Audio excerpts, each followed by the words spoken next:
안녕하세요. 법률사무소 율쌤 법선생TV 허윤규 변호사입니다. 오늘은 유언 대용 신탁과 유언 공증의 차이점과 장단점에 대해서 좀 말씀을 드리려고 합니다. 유언 대용 신탁이나 유언 공증 다 그 상속의 수단이라고 할 수가 있는데요. 보통 이제 상속을 하는 수단으로는 세 가지를 이제 얘기를 합니다. 기본적으로 전통적으로 증여와 이제 유언이 있었고요. 2012년에 신탁법이 전면 개정되면서 유언 대용 신탁이라는 새로운 제도가 들어오면서 현재는 이 세 가지가 상속을 할 수 있는 수단으로서 의미가 있습니다. 첫째, 이제 증여는 생전에 이제 증여자와 수증자 간의 계약으로, 쌍방 계약으로 소유권이 미리 이전이 되는 것이고요. 유언은 다들 다 아시다시피 생전 유언자, 망인의 단독 행위로 유언을 하고 사망 시에 비로소 소유권이 이전되는 제도이고, 그 방식은 민법에서 5가지 정해져 있습니다. 유언 공증, 자필, 그 다음에 비밀증서, 녹음 유언, 구수증서 5가지가 있는데요. 이 중에서 가장 많이 이용되는 것은 유언 공증과 자필 유언이라고 할 수 있고, 자필 유언은 간단한 대신에 효력이 좀 불완전해서 그래도 가장 안전한 방법인 유언 공증이 많이 이루어지고 있습니다. 그리고 서두에 말씀드렸다시피 12년부터 도입된 유언 대용 신탁은 일단 위탁자와 수탁자 간의 생전 계약으로 사망 시까지 관리자인 수탁자에게 소유권이 일단 잠정적으로 이전이 되지만, 위탁자가 사망하면 비로소 그 수탁자가 그 신탁계약에서 정한 대로 그 수익자에게 소유권을 이전하는 형태고요. 생전에 이제 수탁자에게 잠시 소유권이 이전되지만 대외적 소유권은 수탁자로 인정이 될 수 있지만 대내적으로는 소유권이 위탁자에게 유보가 된 상태다. 그래서 소유권이 잠시 수탁자에게 이전되더라도 위탁자, 즉 망인, 피상속인이 부동산의 실질적인 소유권의 수익권을 가지고 있는 형태라고 보시면 될 것 같습니다. 오늘은 이 중에서 이제 유언 중에서 가장 많이 이용되는 유언 공증과 유언 대용 신탁을 별도로 뽑아서 한번 비교를 해보겠습니다. 일단 형식부터 보면은 유언 공증은 이제 단독 행위이죠. 혼자서 하는 행위인 것이고 비교적 자유롭게 할 수 있는 행위입니다. 물론 그 민법에서 정한 엄격한 요건이 있기는 하죠. 그리고 유언 대용 신탁은 말씀드린 대로 위탁자, 재산을 주려고 하는 사람, 그리고 수탁자와의 쌍방 계약으로 하는데, 수탁자는 잠시 위탁자가 살아계실 때 그 부동산을 관리하는 사람이고, 나중에 위탁자가 돌아가시게 되면 수탁자가 계약에 정한 대로 별도로 정해진 수익자가 그 재산을 물려받게 됩니다.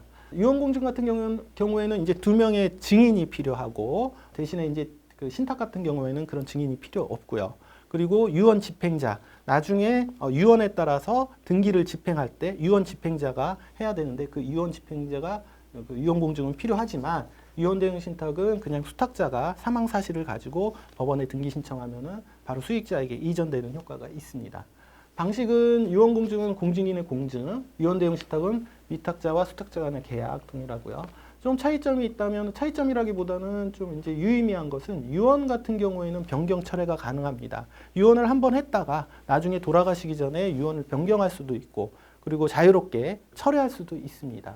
그런데 이제 유언 대용 신탁 같은 경우에는 그 변경 철회 여부를 신탁계약서에 어떻게 정하느냐에 따라서 결정됩니다.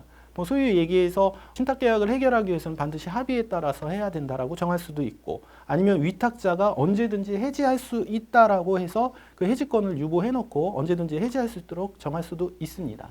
다만 주의하셔야 될 거는 그 유언 대용 신탁 같은 경우에 그 위탁자가 언제든지 계약을 해지할 수 있다라고 그 권리를 유보해 놓더라도 실무적으로는 나중에 신탁계약 해지 등기를 할 때는 그 수탁자의 인감증명이 필요해서 어떻게 보면은 뭐 자유롭게 해지가 좀 어려운 거 아니냐, 이런 좀 불편함은 있습니다. 그러나 계약서에 해지권을 유보하게 된다면은 어쨌든 소송까지 가서라도 그 권리를 해지할 수 있는 권리는 생기는데, 이 점이 좀 차이가 있다고 볼 수 있습니다. 유언 공증 같은 경우에는 법에서 정한 법정 유언 사항만 가능하다면, 유언 대용 신탁은 뭐 효도 조건이라든지 연속 신탁, 1차 신탁자는 누구 A로 했다가 나중에 A가 죽으면 B가 가져간다, 이런 식으로 유연하게 또 설정을 할 수도 있고요. 또 의미가 있는 것이 유언 공증에서 이제 유언한 그 부동산에 대해서 그 유언자의 채권자가 강제 집행이 가능합니다. 아직 소유권이 이전된 상태가 아니기 때문에 그 유언자가 살아 있고 유언자의 채권자가 있다면 그 유언자의 채권자는 그 유언자의 유언 부동산에 대해서 강제 집행을 할 수가 있지만, 유언 대용 신탁 같은 경우에는 일단 수탁자에게 소유권이 넘어가면 독립적인 재산으로 봐서 위탁자의 채권자가 강제 집행을 못하게 되는 절연 효과가 있다는 것이 좀 의미가 있다고 볼 수 있겠습니다. 또 한 가지는 유언공증은 어떻게 보면 좀 비밀 유지가 가능하죠. 뭐 공증인이나 증인 이외에 별도로 이거를 공개하지 않는다면은 유지가 가능한 면이 있고요. 유언 대용 신탁은 어쨌든 등기부에 수탁자 이름으로 등기가 되게 되고 그 등기부는 공시가 되니까 이 부동산이 누군가에게 수탁됐고 이게 유언 대용 신탁의 대상이 됐구나라는 것을 알 수 있는 상황이 되기 때문에 비밀 유지를 원한다면 유언 공증이 좀 유리할 수도 있겠습니다.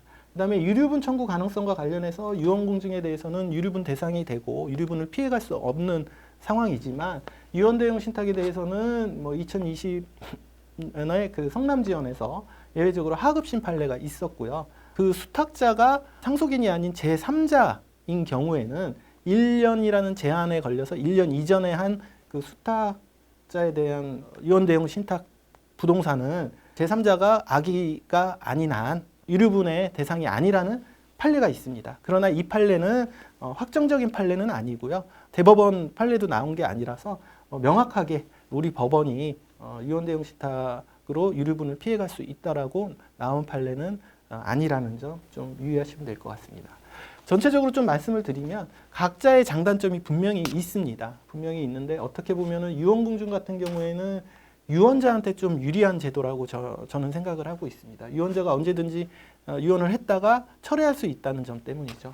근데 이제 유언 대용 신탁은 아무래도 장점이라고 하면은 좀 간단하게 그 유언 공증보다는 간단하게 할 수 있고 집행도 용이하고 여러 가지 장점이 있지만 어떻게 보면 수탁자 입장에서 좀 유리한 제도인 거라고 평가를 하고 있습니다.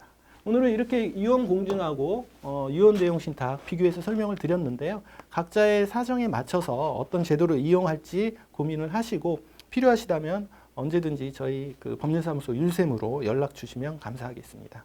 저는 다음 영상에서 다시 뵙겠습니다. 감사합니다.